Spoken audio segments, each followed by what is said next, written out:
And the fever caught up to India too.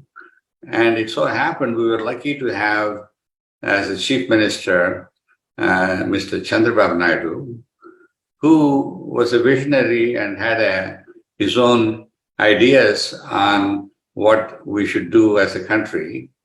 And he was also, I believe, a member of the ruling government, NDA, under Mr. Bajpai. Anyway, and so there was a lot of discussion, and he invited Bill Gates to Hyderabad, who came, and he started using PowerPoint, and I was kind of amazed because I came into Hyderabad at that time, 97 and 98, and he was very proudly using PowerPoint. From what I know, he did not create it. It was created by Sudan, his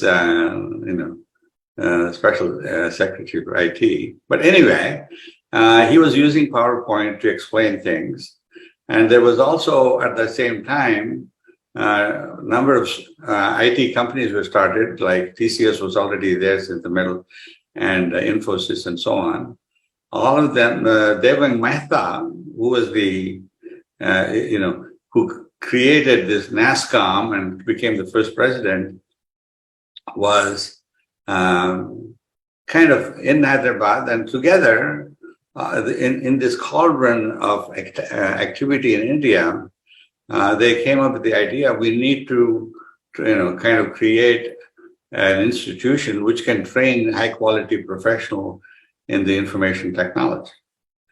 And out of that came the idea of a IIIT, Information Institute of Information Technology, and an original society that to host IIIT was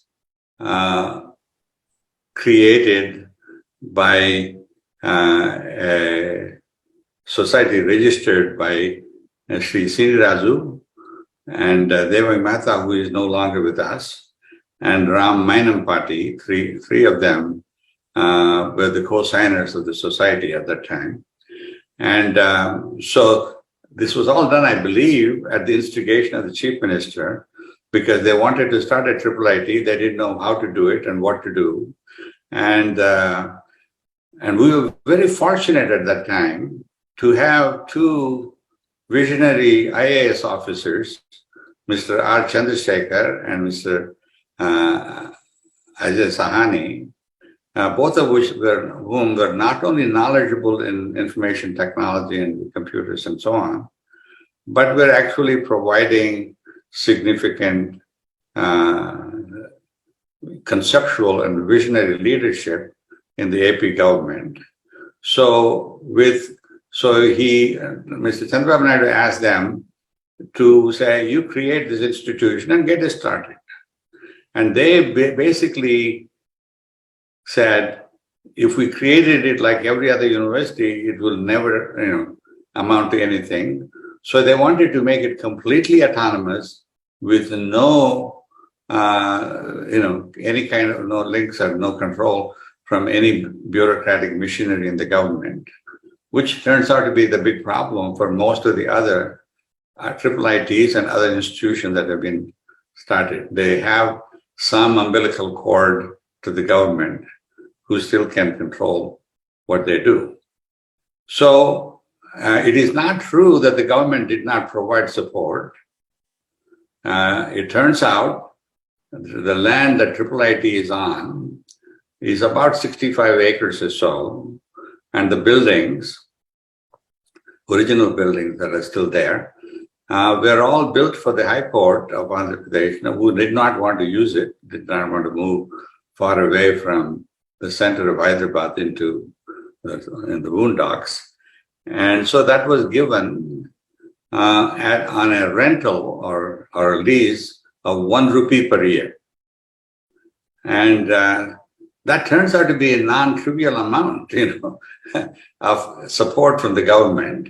And all of this came about because Mr. Chandrasekhar and Mr. Sahani were able to kind of conceive of a way of doing things legally within the government without giving cash or without giving anything to IIIT. At the same time, I got a call from Mr. Chandrababu Naidu. I was in the USA, and said, "We are starting this institution. We want you to be the president." I said, "Absolutely not. I can't be the president of the thing because I'm already fully employed and doing other things." This was the time I was the dean of the School of Computer Science at Carnegie Mellon, and also on the President's Information Technology Advisory Board, playing in a key role. Later on, I became a co-chairman of the thing. So basically, so I agreed to become the chairman of this founding institution, and I helped to convince Narendra Ahuja, who was a friend of mine at the University of Illinois, to come and take a leave of absence for a couple of years, 2-3 years, to help to get it started. We had to wait for MHRD to kind of give the permission to become a deemed university. And so they wouldn't. They said they adopted the name IIIT, and they started a number of other institutions, IIT Allahabad, IIIT Allahabad, and so on.